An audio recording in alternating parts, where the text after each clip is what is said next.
What is there to say about a game as legendary as Grand Theft Auto 3? A title with such well-earned notoriety that even lasts to this day, as evident with its much-anticipated sequel, Grand Theft Auto 6.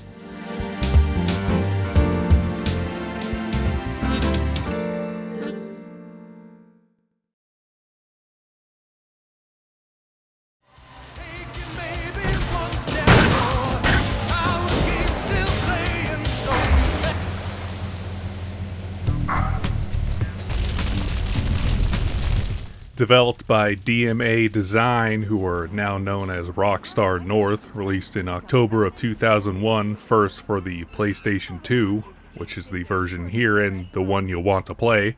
I am a firm believer that Vice City, San Andreas, and 3 are meant to be played on the PS2. They came out first for that console, and some things were changed or removed in the ports to the OG Xbox or PC.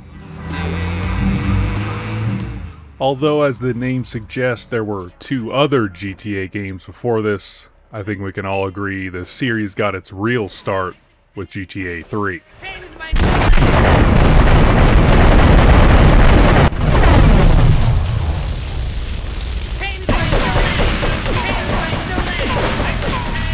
The ability to explore an entire 3D world and wreak havoc upon its population was attempted before this with other open world games, but nothing like this.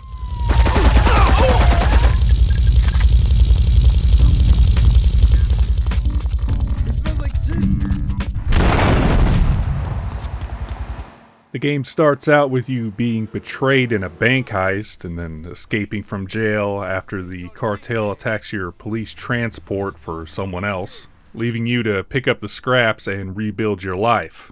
Illegally, that is. As far as the plot goes, I found the characters you meet being much more impactful than the overall story itself. Who's that, Asuka? I know I've been a naughty girl, but I really need to pee, okay? You'll be taking missions from every form of mafia or gang you can think of. Italian, Yakuza, cartel triads. If you've seen any mafia movie like The Godfather or Scarface, then you should know what to expect.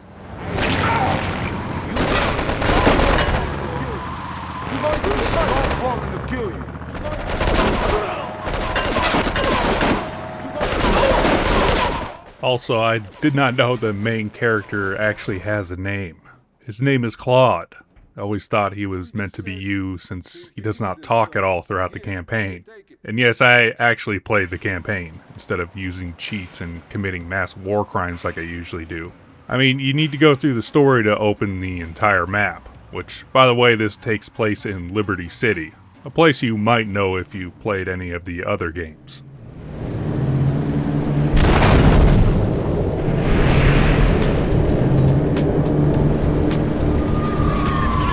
Gameplay-wise, it is the classic GTA game mechanic stripped down to the bare minimum. Doesn't mean it's bad, it just means if you played any of the other games after GTA 4, there's gonna be some things you're gonna have to get used to.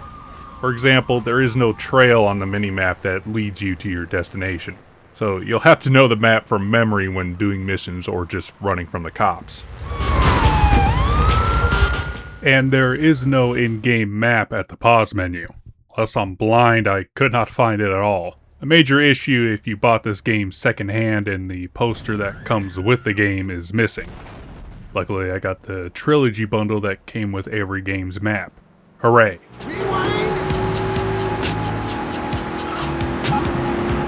As a side tangent, Rockstar or Take-Two or whoever is publishing the next title, I would hope you guys are doing a physical release of GTA 6, so it better come with a physical map. I understand making physical copies is expensive nowadays, but if there's anyone that should be able to foot the bill in the modern gaming landscape, it's you guys. I mean, you guys have spent a couple billion developing the damn thing, so a printed map should be no hassle.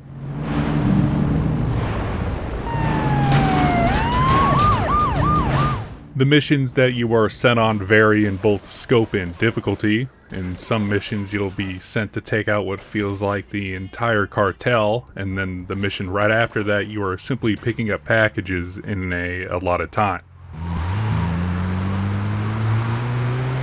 To complete some missions, it required me to prepare before it even started, and not like get full health, armor, and ammo. That stuff is easy. I'm talking I would have to park a car in the route of the NPC would drive in to force them to stop so I can lob grenades to finish the job.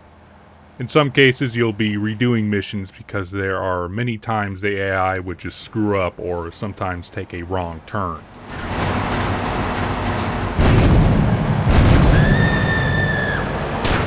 Or just the amount of enemies thrown at you is simply bullshit. For example, here in this clip, I have 120 health, which the max is 125. I don't have armor, mind you, but I should be able to take a hit or two. I'm throwing some grenades to flush out some enemies, and I decide to take a quick look, and then... Yeah, sometimes the difficulty in this game forces you to break or fool the NPCs.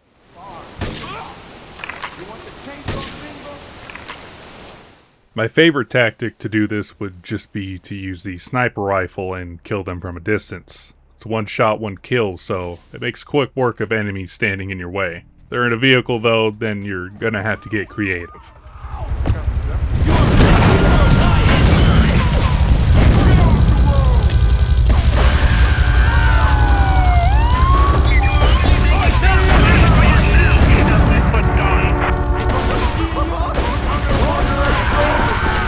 Honestly, for a 2001 release, this game looks jaw-dropping.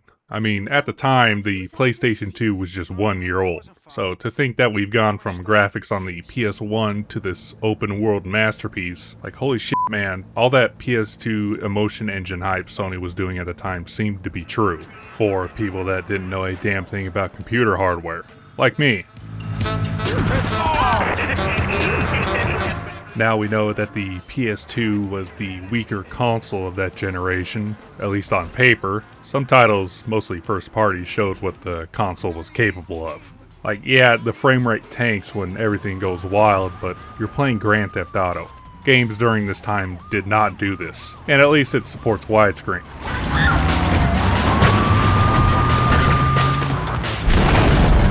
The game has a certain look and feel even when compared to Vice City and San Andreas. The trail effect that is used throughout the game I think is meant to recreate the lines you would see from distant car lights on a highway, or if you were walking through a late 90s New York City late at night. Saturday Night Fever. I saw Saturday Night Fever, and did you know those little... Definitely has a dark and dreary atmosphere in that regard, and if for some reason you don't like the look of the trail effect, you can disable them in the options, but honestly, the game was meant to have it on.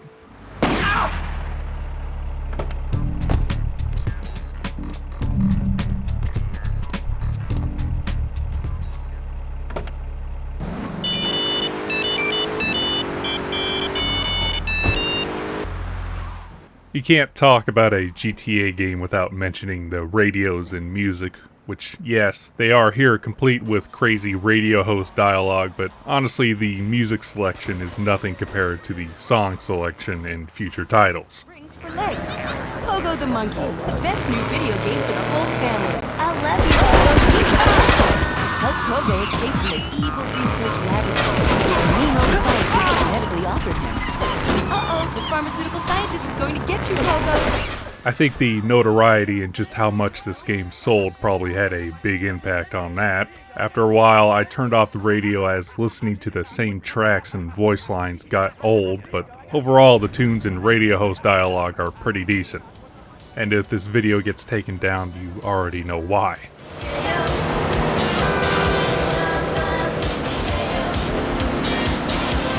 Grand Theft Auto 3 was the first of the series to bring it into the third dimension, and as such, it is rough around the edges even when compared to the future titles on the PlayStation 2. The story is somewhat lackluster and the difficulty can vary wildly between missions, but even with those problems, this game set the standard for what an open world game could be. You can either do the story missions and play the game how it was designed, or you can enable cheats and go on a massive killing spree.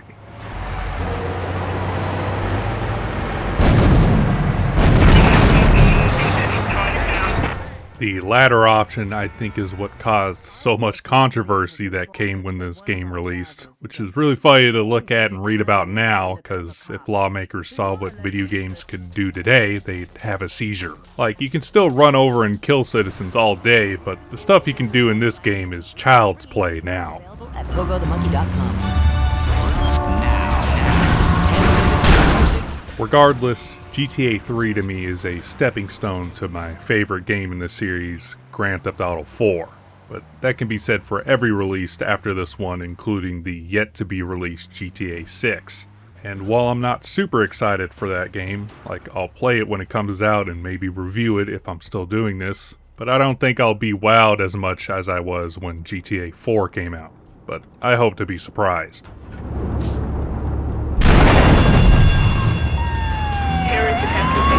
Whatever your stance on the upcoming release of GTA may be, you cannot deny that the game's start, at least in the third dimension, began with the morally shocking release of Grand Theft Auto 3.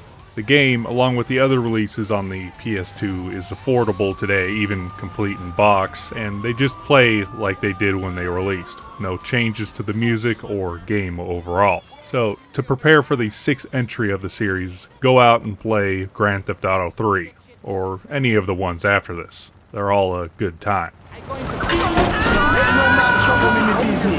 A little bit of a postscript. Thank you to everyone who subscribed. We have now surpassed 100 subscribers on YouTube.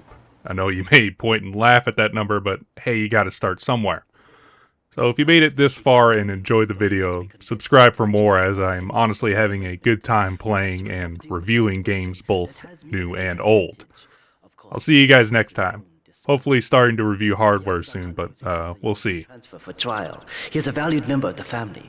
Break him out of custody and get him to the dojo at Bedford Point.